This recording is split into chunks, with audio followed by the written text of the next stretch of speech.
Olá, pessoal. Desculpa, eu falo olá, não falo nem bom dia, né? Não, porque eu falei bom dia. E não falo o número do episódio não, também, não, porque é melhor não. Isso.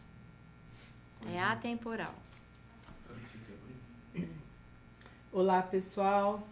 É um prazer. A gente está realizando hoje mais um episódio do IMOcast Brasil. O IMOcast Brasil é uma iniciativa do IMO Brasil que tem um foco em entrevistar lideranças, pessoas empreendedoras e que tomam iniciativas no âmbito da inovação, da liderança e do empreendedorismo. E hoje a gente está aqui com uma querida Kelly Vieira, que é professora universitária, é também consultora de processos de mudança e desenvolvimento humano e organizacional e vai contar para a gente a sua rica experiência.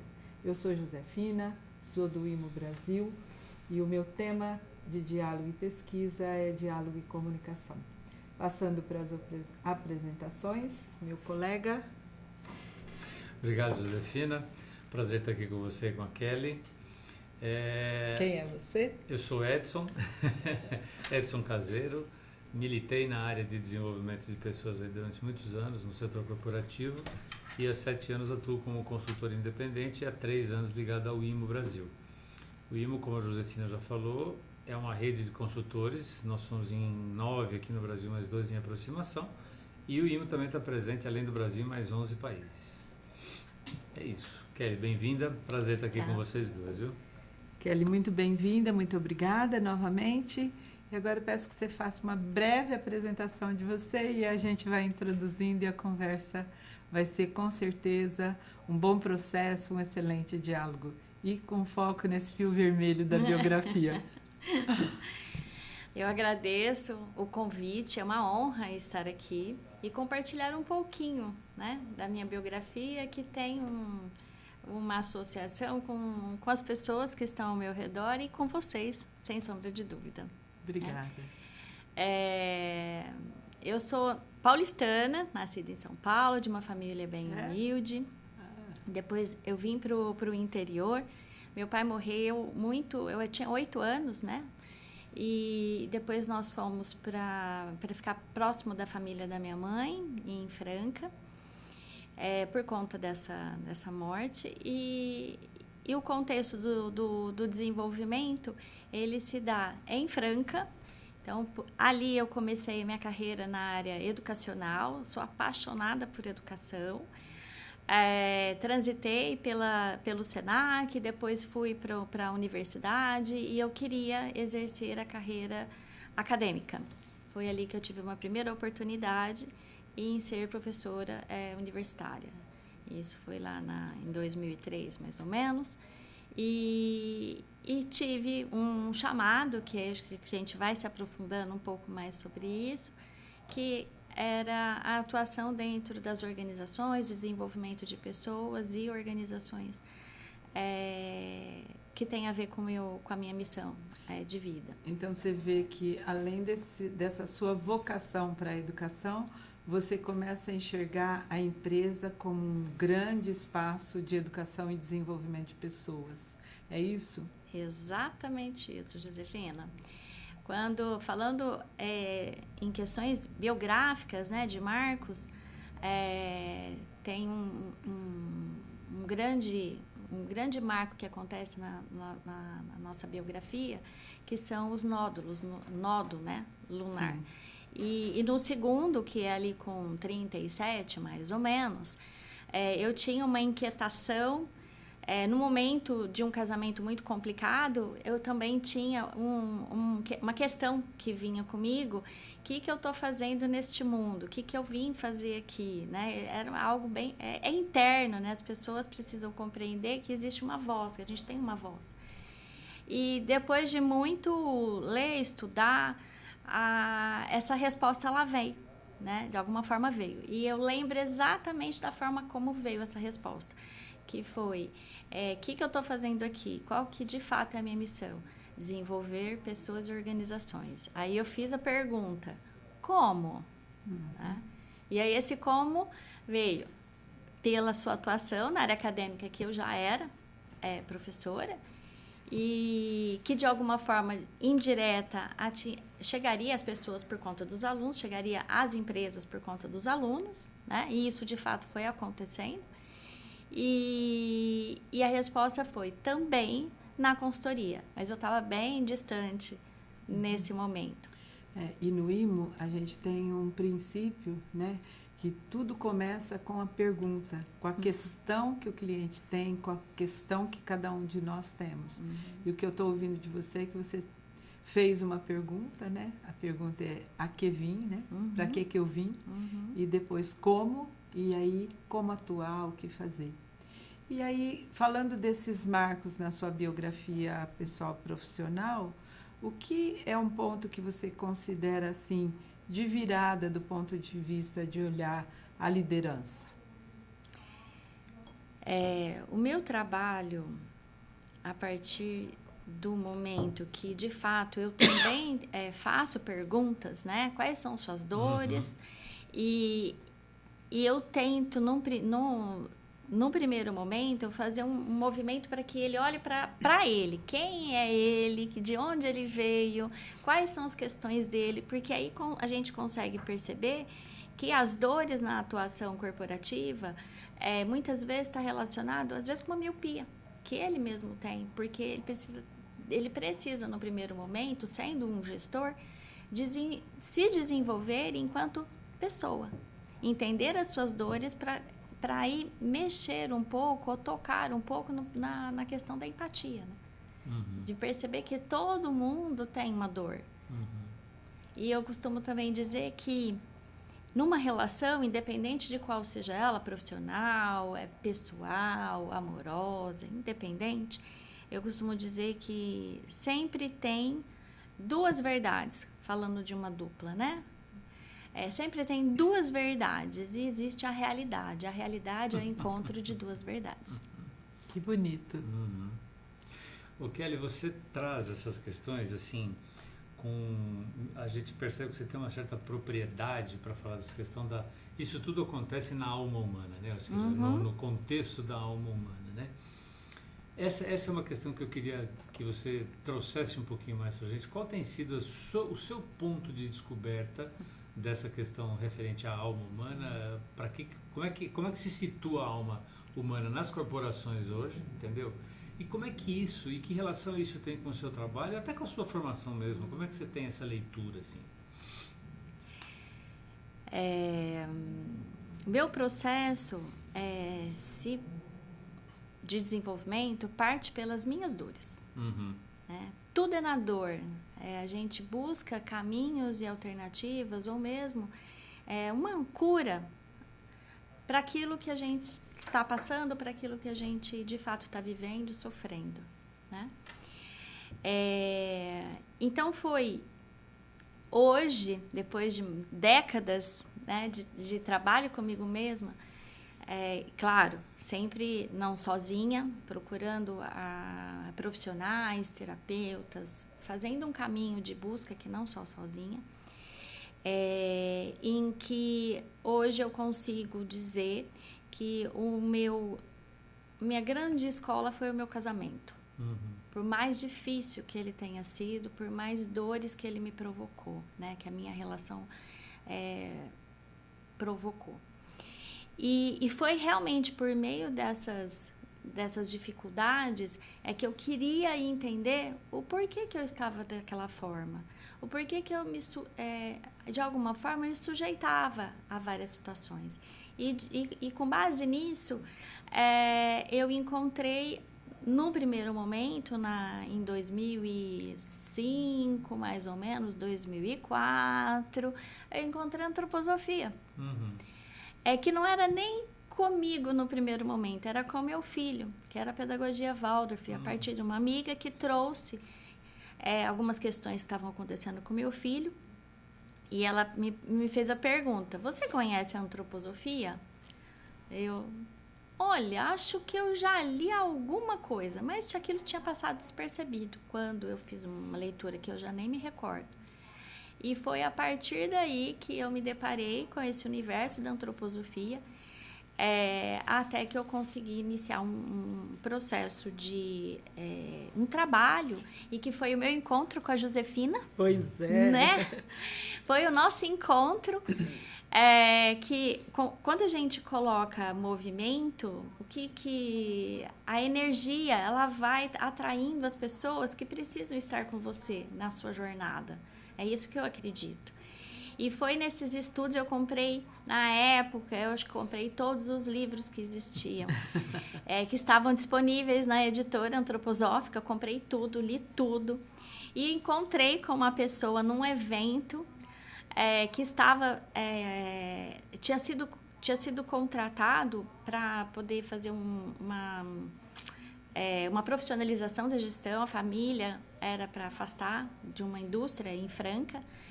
E aí ele conhecia um pouco da antroposofia, e a partir disso eu elaborei uma proposta, porque ele me pediu, baseado em tudo que eu já tinha lido.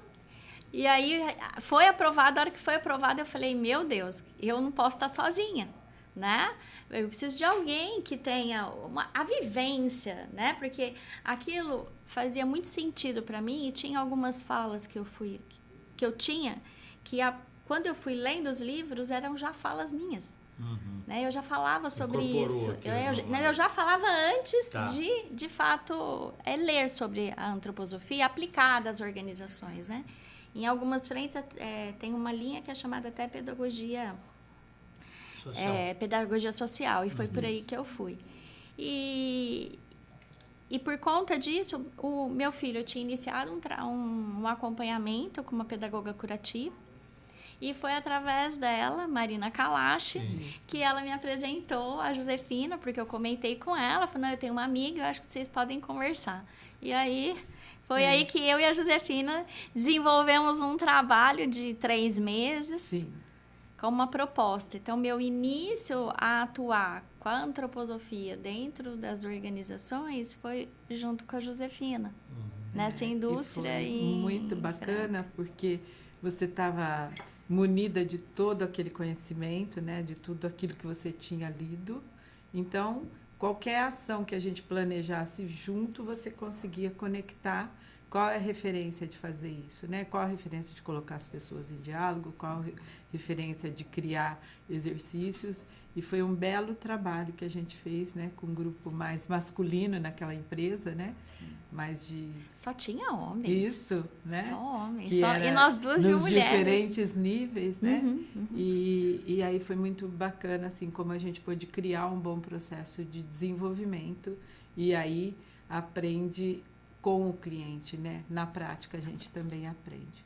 E a partir daí, Kelly, então conta um pouquinho aí dessa trajetória sua, o que você quer destacar nessa história?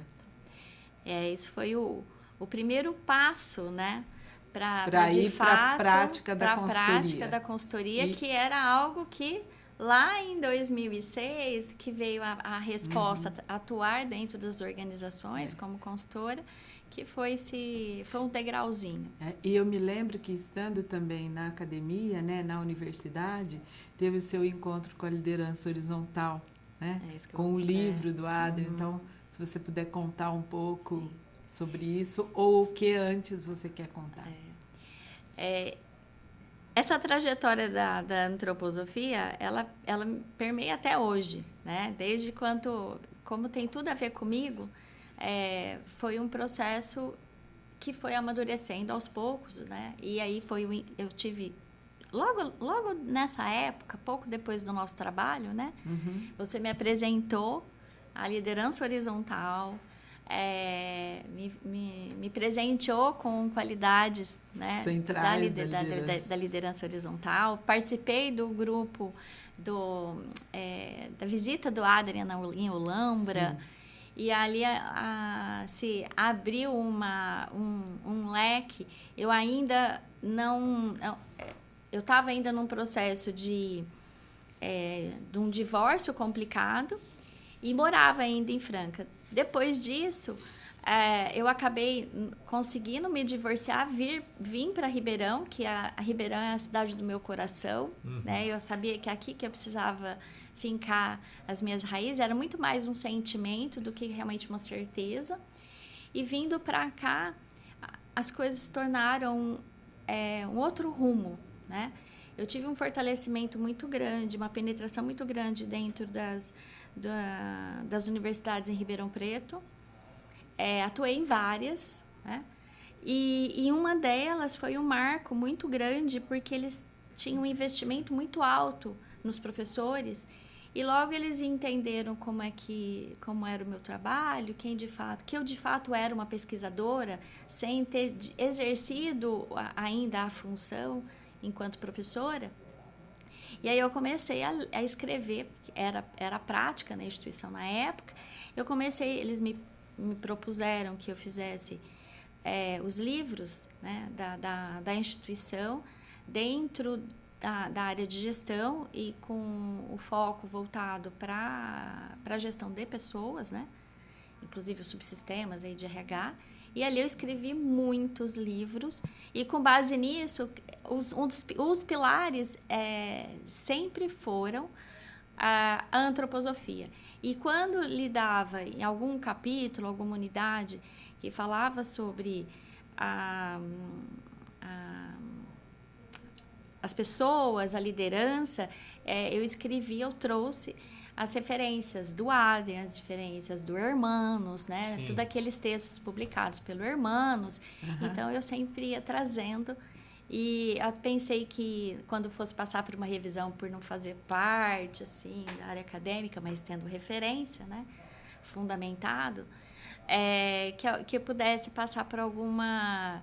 Olha, mas o que é isso, né? Essa não é uma linguagem que cabe acadêmica, na academia, né? E muito pelo contrário. A minha coordenação, a diretoria acadêmica, falava assim, nossa, né? Que é isso? Que algo diferente. Que fonte é essa? Exatamente. Né? E isso reverberou muito bem.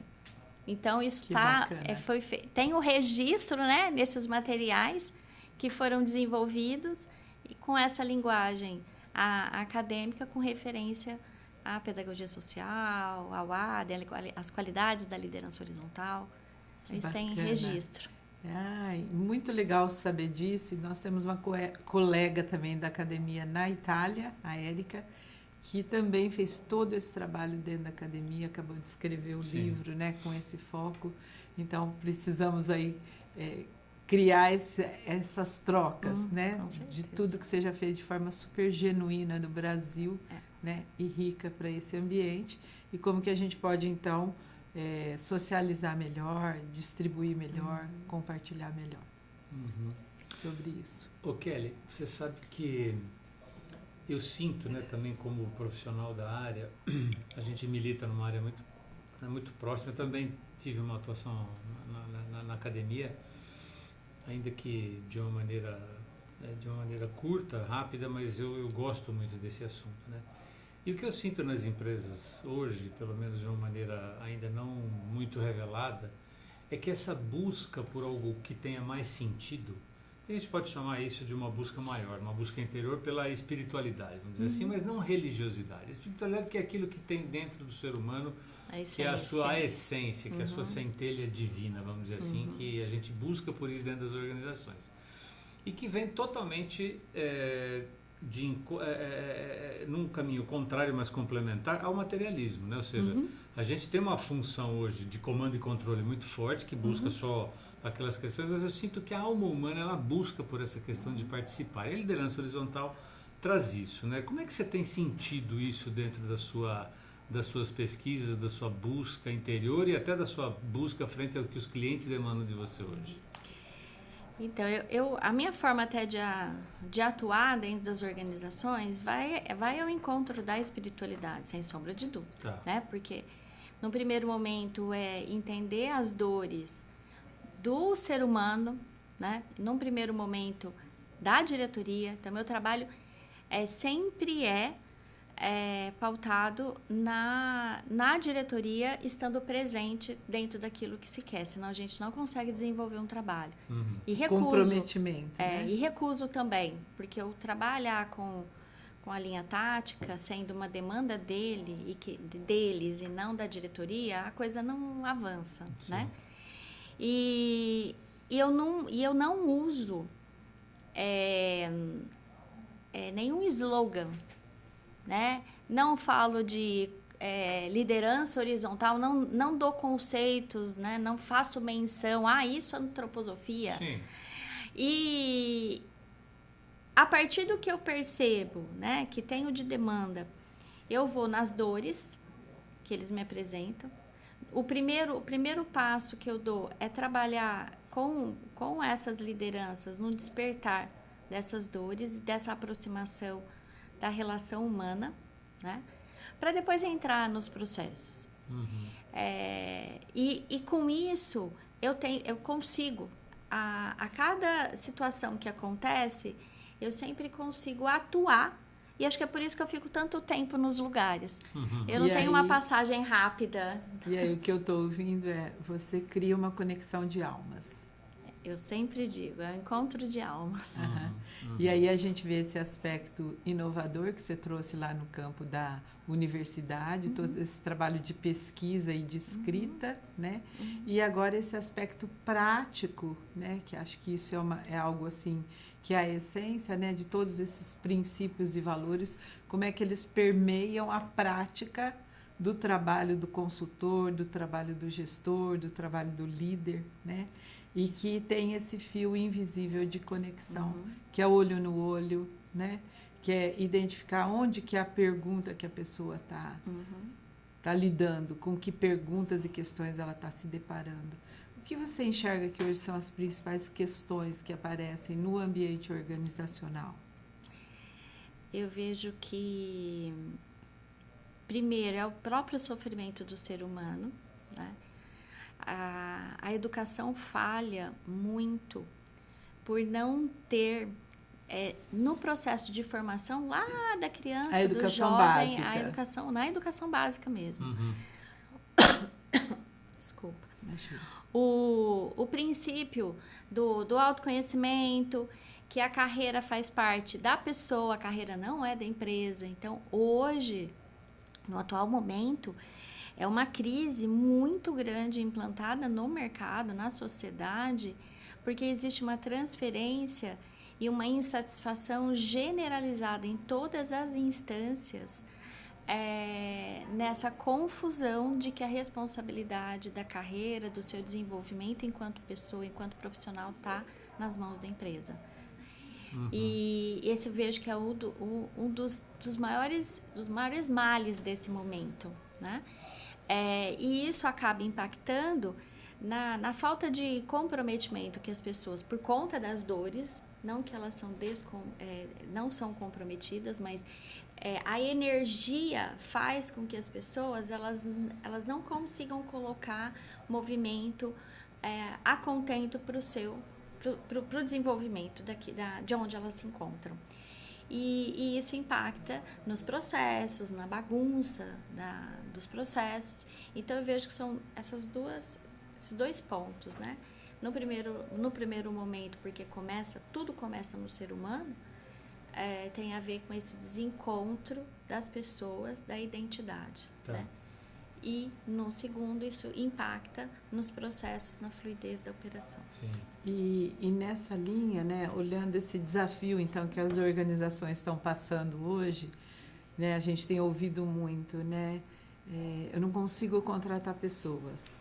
E se eu consigo contratar, as pessoas não continuam. E se elas continuam, o índice de absenteísmo é muito alto, ou o índice de turnover é muito alto. Isso tem sido uma constante. A gente até entrevistou jovens talentos para ouvir deles o que é essencial para eles. O que você tem observado nessa linha, e aí olhando esse aspecto mais empreendedor do consultor ou da própria organização? O que acontece, o que falta, é uma visão realmente do desenvolvimento humano, né? As organizações não conhecem o RH, que é o setor ou o departamento ou a área dentro de uma empresa, que deveria conhecer os desafios, né, do desenvolvimento das pessoas, do desenvolvimento das organizações, para que pudesse atuar como facilitador e mediador nesse processo. No momento que a gente vive, nós temos aí gerações diferentes atuando no mercado. E essa questão das gerações, existe um conflito porque a visão de mundo são diferentes. Então, elas não conseguem entender, as gerações, que o processo do desenvolvimento ele é diferente, as gerações elas são diferentes, com visões de mundo diferentes. Então, é onde eu percebo que o RH deveria ser esse facilitador e que, de fato, não acontece. De criar essas pontes entre o indivíduo e a organização. Exatamente, isso não acontece. No contexto do indivíduo, e isso é algo que, na minha prática, eu vivo trazendo, né, para as lideranças, porque as pessoas reclamam, né, a geração atual, ou até tem os rótulos, né, eu não gosto dos rótulos, mas vou trazer para poder elucidar um pouco. A geração Z não quer saber de nada, é um bando de à toa. E tem, nem, né? Eu ia fazer essa colocação, né, do que é muito ruim isso. Também acho péssimo, né? E o que eu trago relacionado com essa geração, eu sempre falo, gente, vamos olhar com os olhos deles. O que eles viram até agora? Né? Tem 20 e poucos anos, 20 anos. O que eles viram até agora? Os pais e os avós adoecerem por conta do trabalho. Então, quando a gente vivencia uma dor que tem a ver, que a gente não tem uma ação enquanto criança, adolescente, a gente vai negar isso na fase adulta. E é isso que eles estão fazendo. Eles estão indo na outra ponta da extremidade, pensando num pêndulo. Eles estão indo na outra ponta. Eu não quero saber disso. Eu não vou adoecer como meu pai, como minha mãe, porque eu queria minha mãe perto, eu queria o meu pai perto nos momentos do meu desenvolvimento, seja na infância, na adolescência. E isso tem a ver com ciclos de desenvolvimento do ser humano. Sim. Então, quando a gente entende, fica tão claro. E dentro aonde eu atuo, nas empresas que eu me deparo, que vem com essas dores, com essas reclamações, com essas queixas, eu acabo trazendo, vamos entender um pouco do desenvolvimento humano? E essas pessoas, né, que são a geração Z, que entre 20 e 30 anos é o momento que eles precisam experimentar vários lugares e tá tudo certo. E muitas vezes as empresas acabam querendo, falando de retenção, eu falo que retenção é uma falácia, falando de retenção, esse cara, essa pessoa, ela não atende porque ela fica pingando. Eu falei assim, e é o momento dele, tá tudo certo. Esse é o momento, ela precisa testar, a pessoa precisa testar, para ela ter know-how quando ela tiver numa maturidade, que é após os 35, que ela tem mais segurança daquilo que ela está fazendo, do caminho dela. Você sabe, Kelly, uma coisa que a gente percebe, né, na nossa vivência corporativa com clientes, e é uma reflexão que nós dentro do IMO fazemos, é que assim, nunca o ser humano talvez tenha tido essa relação de interdependência tão forte como nós temos hoje. Ou seja, para que esse podcast aconteça, teve que ser movimentado o trabalho de muita gente, né? Desde o fabricante do microfone até o fabricante da caneca, enfim, até a pessoa que está por trás da câmera nos ajudando com isso aqui. E assim é a nossa vida. O Adrian costuma dizer que assim, até para o nosso café da manhã, se a gente pensa quantas pessoas estão envolvidas nele, ou seja, essa relação, nós somos tão dependentes uns dos outros que a gente muitas vezes não tem essa consciência. E o nosso trabalho tem sido justamente esse, de mostrar como é que o nosso cliente está sendo atendido, seja ele quem for. Entendeu? Seja o negócio que for, mas o que eu sinto é que essa conexão ela precisa ser retomada. Agora, como a gente retoma isso é o que a gente tem buscado trabalhar no IMO, entendeu? Ou seja, através do estabelecimento de bons processos que vão gerar boas relações através dos diálogos, que vão gerar o sentido no trabalho. Assim, e aí eu pergunto para você, quão distante será que a gente está junto disso? Qual será que terá que ser o nosso trabalho para que a gente alcance esse ideal de pelo menos as pessoas se conectarem com esse sentimento da interdependência e poder atender um ao outro, entendendo o outro o seu professor, entendeu? Que vai te ajudar a se desenvolver? Eu vejo que o momento que a gente vive na sociedade está demandando uma atuação diferente do que foi até agora. Então, ações como o do IMO, né, que tem tudo a ver com o trabalho que eu também desenvolvo, né? As bases são as mesmas. Tem tantas outras pessoas que eu tenho conhecido ao longo dessa minha existência que trabalha nesse sentido.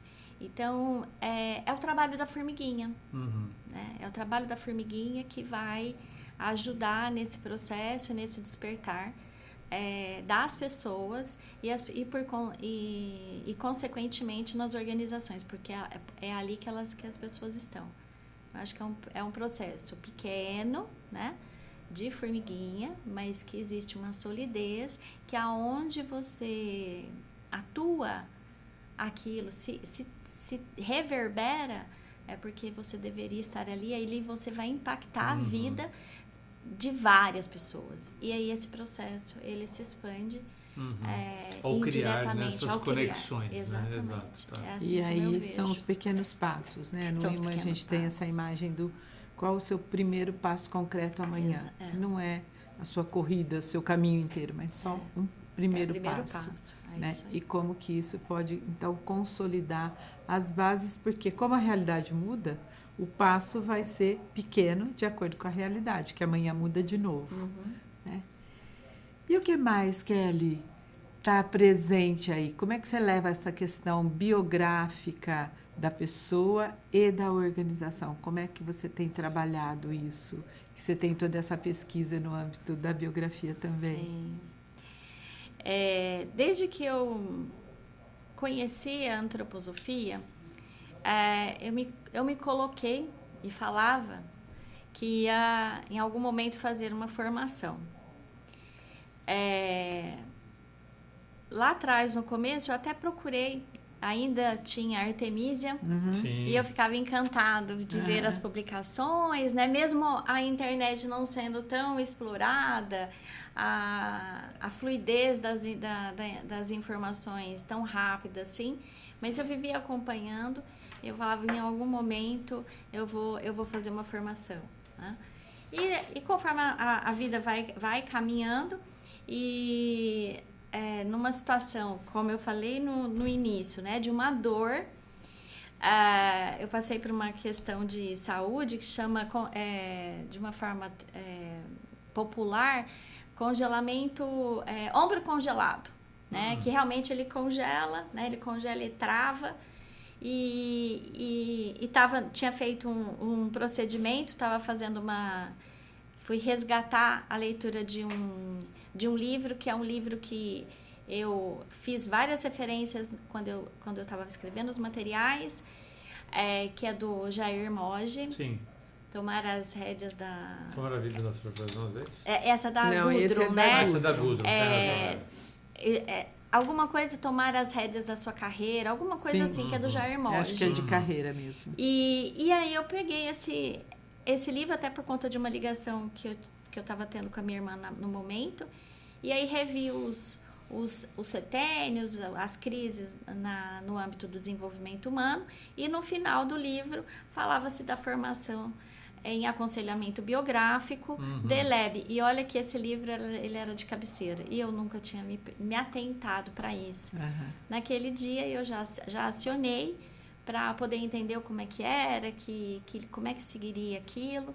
E isso foi em 2016, eu iniciei a formação em aconselhamento biográfico. Então, hoje eu sou aconselhadora biográfica. Que bom, né? Que bom. Então, foi uma jornada incrível, realmente uma profundidade em relação ao desenvolvimento. E foi aí que, de fato, além de ter isso genuíno, do encontro de almas, de ser muito intuitivo comigo, o aconselhamento biográfico, entender as leis biográficas, fez toda a diferença, inclusive para eu atuar dentro das organizações sem trazer nenhuma bandeira, nenhum slogan, né? E isso faz total diferença. Sim, porque o ser humano tem, né, esse ciclo dessa evolução biográfica pelos setênios, e as organizações também passam. Sim, Como são criações sim, humanas, sim. as organizações também têm suas fases de Exatamente. desenvolvimento, que não são as mesmas do ser humano, porque é um outro ser, é uma outra, é um conjunto de biografias, né? E nesse sentido, como é que você conecta, por exemplo, o estilo de liderança das pessoas que você tem encontrado com o seu próprio? Primeiro, qual é o seu próprio, e depois como é que você conecta com o estilo de liderança das pessoas que têm passado dentro dessas organizações, vendo essa questão das fases de desenvolvimento da própria organização? Então, acho que todo lugar que a gente entra, né, no primeiro momento, que faz um primeiro contato, eu estou vivendo esse momento agora, né? Semana passada, já umas 2 semanas, um grupo de fazendeiros me procurou, falando um pouco das dores, né? E aí uma questão deles era, mas você... E eles são da mesma idade que eu, né? No mesmo... E aí eles falaram assim, tá, mas você é uma professora? Tá no outro... Como se tivesse um nível, né? Mas eles são muito... Os nossos líderes, né? São pessoas da terra, né? Mais humildes, né? Como é que você vai falar com eles? Que era uma questão que era visível, que é uma dor que parece, né? Eu ainda não consigo categorizar, mas que tinha a ver com o desenvolvimento da liderança junto aos seus liderados, né? E aí eu comecei, falei assim, você vai ver, isso eu tenho que me conectar com a alma deles, né? E aonde que a gente se conecta? O que dói neles. E no primeiro momento, eu sempre falo, né, de uma forma bem sucinta, faço uma abertura para me conectar com eles das minhas dores, né, do meu processo. De uma forma bem sutil, para que eles venham ao meu encontro. E esse é um movimento que, de fato, eu faço no sentido de falar um pouquinho do meu processo, né, e para que eu consiga chegá-los não no processo em si daquilo que apresenta como dor da operação, né? Sim. E sim do que vive na alma de cada um. Sim. Aí a gente consegue de fato avançar.